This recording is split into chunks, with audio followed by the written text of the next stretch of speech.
प्रधानमंत्री नरेंद्र मोदी आज संयुक्त राष्ट्र महासभा को संबोधित करेंगे। पीएम वीडियो कॉन्फ्रेंसिंग के जरिए शाम 6:30 बजे महासभा को संबोधित करेंगे। यूएन में पीएम मोदी कोरोना पर किए गए रोकथाम और आगे की रणनीति और वैश्विक आतंकवाद के मुद्दे पर भी बात कर सकते हैं।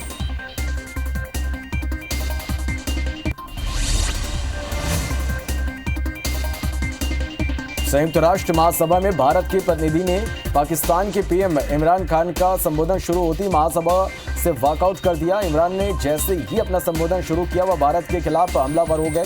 असेंबली चेंबर में बैठे फर्स्ट सेक्रेटरी मिजीतो विनीतो ने अपनी सीट छोड़ दी। इमरान ने अपने संबोधन में पहले आरएसएस और फिर कश्मीर मुद्दे पर भारत पर हमले किए। ड्रग केस में आज एनसीबी की टीम अभिनेत्री दीपिका पादुकोण से पूछताछ करेगी। बता दें कि दीपिका पर ड्रग्स लेने का आरोप है और बताया जा रहा है कि ड्रग्स केस में गिरफ्तार रिया चक्रवर्ती ने पूछताछ में कई एक्ट्रेस के नाम लिए हैं। ड्रग्स केस में आज एनसीबी सारा अली खान और श्रद्धा कपूर से भी पूछताछ करेगी। एनसीबी ने दोनों अभिनेत्रियों को दीपिका के साथ समन जारी किया था। एनसीबी की पूछताछ में दोनों अभिनेत्री बॉलीवुड में ड्रग को लेकर बड़ा खुलासा कर सकती हैं।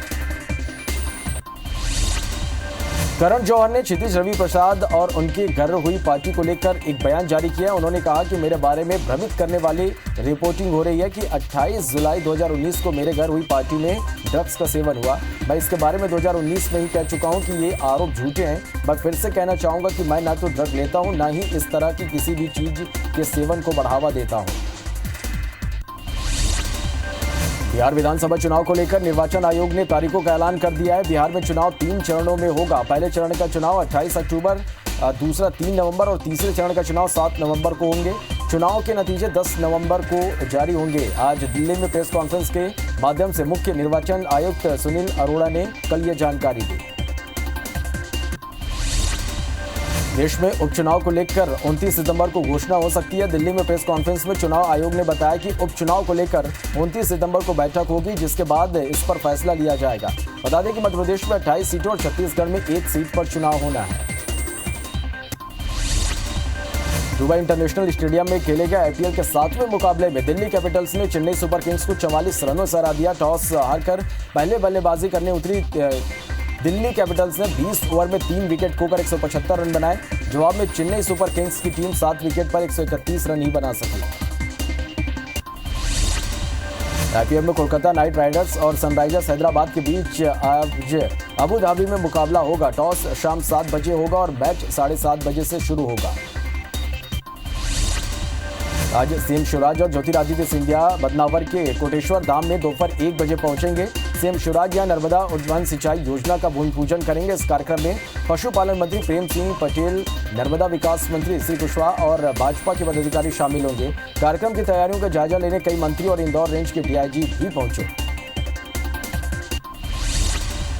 मध्य प्रदेश के सीएम शिवराज सिंह चौहान आज किसानों को सौगात देंगे। सीएम शिवराज आज मुख्यमंत्री किसान कल्याण योजना का शुभारंभ करेंगे। योजना के तहत किसानों को 4,000 रुपए सालाना दिया जाएगा। किसानों को यह राशि 2-2 हजार 2 किश्तों में दिया जाएगा। विंध्य अंचल के कांग्रेस नेता श्रीकांत चतुर्वेदी बीजेपी में शामिल हो गए। सीएम शिवराज और ज्योतिरादित्य सिंधिया ने श्रीकांत चतुर्वेदी को सदस्यता दिलाई। श्रीकांत चतुर्वेदी सन 2018 में मैहर से कांग्रेस के विधानसभा उम्मीदवार थे। चतुर्वेदी ने मुख्यमंत्री निवास में भाजपा की विधिवत सदस्यता ग्रहण की। छत्तीसगढ़ के बीजेपी सांसदों ने स्वास्थ्य मंत्री को पत्र लिखा है। सांसदों ने संविदा एनएचएम कर्मियों के संविलियन का आग्रह किया है। एनएचएम कर्मियों के खिलाफ सरकार द्वारा की गई कार्रवाई को निरस्त करने की मांग भी की गई है। बरवाही नगर पंचायत को लेकर राज्यपाल और सरकार आमने सामने आ गए हैं। अधिसूचित क्षेत्र में नगरीय निकाय के गठन को लेकर राजभवन में 29 सितंबर को अहम बैठक रखी गई है। कांग्रेस और बीजेपी भी इस विषय पर जुबानी जंग अब इस पर छिड़ गई है। अमित जोगी ने बिजली आपूर्ति के लिए जारी आमरण अनशन को खत्म कर दिया है। अमित ने विधायक रेणु जोगी के हाथों जूस पीकर अनशन को खत्म किया। उनकी मांग पर मरवाही को मनिंद्रगढ़ फीडर से जोड़ दिया गया है। इसके लिए अमित जोगी ने सीएम भूपेश बघेल को धन्यवाद ज्ञापित किया। छत्तीसगढ़ में नक्सली घटनाओं को लेकर बीजेपी नेता बृजमोहन अग्रवाल ने छत्तीसगढ़ सरकार पर निशाना साधा। अग्रवाल ने कहा कि कांग्रेस सरकार आते ही नक्सली हावी हो गए हैं। कांग्रेस सरकार को आदिवासी जनता की हत्या के दोषी है। वहीं कांग्रेस ने बीजेपी को 15 साल का कार्यकाल याद दिलाते हुए पलटवार किया। मध्य प्रदेश में 150 पुलिस अफसरों के तबादले की कांग्रेस ने निर्वाचन आयोग से शिकायत किया। कांग्रेस ने आयोग से तबादला कैंसिल कराने की मांग की है। कांग्रेस का आरोप है कि चुनाव आयोग की प्रेस कॉन्फ्रेंस से पहले अचानक अधिकारियों का तबादला कर दिया गया। देवास में ऑनलाइन पढ़ाई के नाम पर स्कूल संचालकों की मनमानी को लेकर छात्र संगठनों की शिकायत पर मंत्री उषा ठाकुर ने विवादित बयान दिया है। उन्होंने कहा कि वो प्राइवेट स्कूल क्यों जाते हैं, शासकीय स्कूलों में जाओगे तो खुद ब खुद उनकी दुकानदारी बंद हो जाएगी। खरगोन के सनावद की अवंती सूत मिल की 16 दुकानों की नीलामी के विरोध का मामला थमने का नाम नहीं ले रहा है। नीलामी को लेकर कांग्रेस विधायक सचिन बिरला और पूर्व चिकित्सा शिक्षा मंत्री विजय लक्ष्मी साधो श्रमिकों के साथ अपर कलेक्टर को ज्ञापन उन्होंने सौंपा। इस दौरान अधिकारियों पर सांठगांठ का आरोप लगाते हुए जांच की मांग की।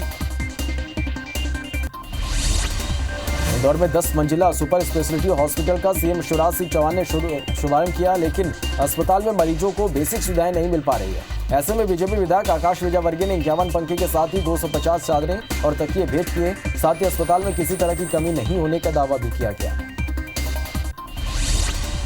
मध्य प्रदेश में भू संपदा विनियामक प्राधिकरण यानी रेरा के अध्यक्ष एंटोनी डीसा को हटा दिया गया है। राज्य शासन ने इस संबंध में आदेश जारी कर दिया है। एंटोनी डीसा शिवराज सिंह चौहान के तीसरे कार्यकाल में प्रदेश के मुख्य सचिव थे। प्रदेश में सत्ता परिवर्तन के बाद डीसा तत्कालीन सीएम कमलनाथ के निकट के अधिकारी माने जाते थे। जबलपुर के शहरी सामुदायिक स्वास्थ्य केंद्र माड़ोताल में युवा कांग्रेस कार्यकर्ताओं ने प्रदर्शन किया। युवा कांग्रेस के कार्यकर्ता सामुदायिक केंद्र में कोरोना मरीजों को भर्ती करने की मांग कर रहे थे। इस दौरान कार्यकर्ताओं का हौसला बढ़ाने विधायक विनय सक्सेना भी पहुंचे। रायगढ़ नगर निगम में पार्क निर्माण के लिए राशि खर्च करने को लेकर बवाल मचा हुआ है। केंद्र सरकार ने अमृत मिशन के तहत पार्क निर्माण के लिए 3 करोड़ की स्वीकृति दी थी, लेकिन अधिकारियों ने पुराने पार्कों की मरम्मत के नाम पर राशि खर्च कर दी। अब एक पार्क का निर्माण यहां किया जा रहा है, जिस पर बीजेपी पार्षद दल ने आपत्ति दर्ज कराते हुए जांच की मांग की है। कबीरधाम जिले में वन परिवहन मंत्री मोहम्मद अकबर ने हितग्राहियों को आर्थिक सहयोग राशि का वितरण किया। उन्होंने जिले के बोरला विपरिया में कुल 90 लोगों को 4,50,000 रुपए की राशि का चेक वितरित किया। इससे आर्थिक संकट से जूझ रहे फुटकर व्यापारी शामिल हैं। दुनिया भर में कोरोना संक्रमितों की संख्या 3 करोड़ 27 लाख के पार पहुंच गई है। वहीं कुल मौत का आंकड़ा 9,92,000 के पार पहुंच गया है। अब तक दुनिया में 2 करोड़ 41 लाख मरीज ठीक हुए हैं। वहीं दुनिया में 75 लाख से ज्यादा एक्टिव मरीजों का इलाज जारी है। विश्व में भारत से सबसे ज्यादा एक्टिव मरीज मिल रहे हैं। देश में कोरोना संक्रमितों की संख्या 59,01,000 के पार पहुंच गई है। देश में अब तक 48,40,000 मरीज इलाज से ठीक हो चुके हैं।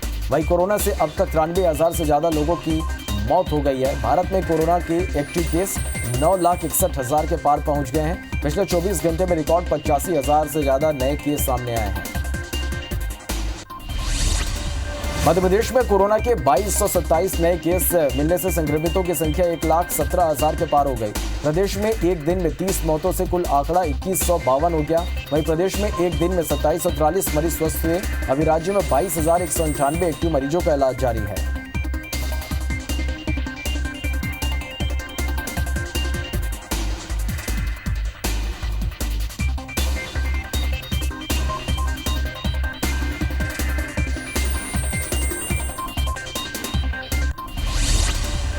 इधर छत्तीसगढ़ में 24 घंटे में कोरोना के 2942 नए मरीज सामने आए। 98,565 अब मरीजों का आंकड़ा यहां पर पहुंच गया। प्रदेश में एक्टिव मरीजों की संख्या 30,928 के पार पहुंच गई है। राज्य में अब तक 66,860 मरीज डिस्चार्ज हो चुके हैं। 24 घंटे में 11 मौत से मरने वालों का आंकड़ा 777 पहुंच गया है। राजधानी रायपुर में 580 नए केस मिले हैं।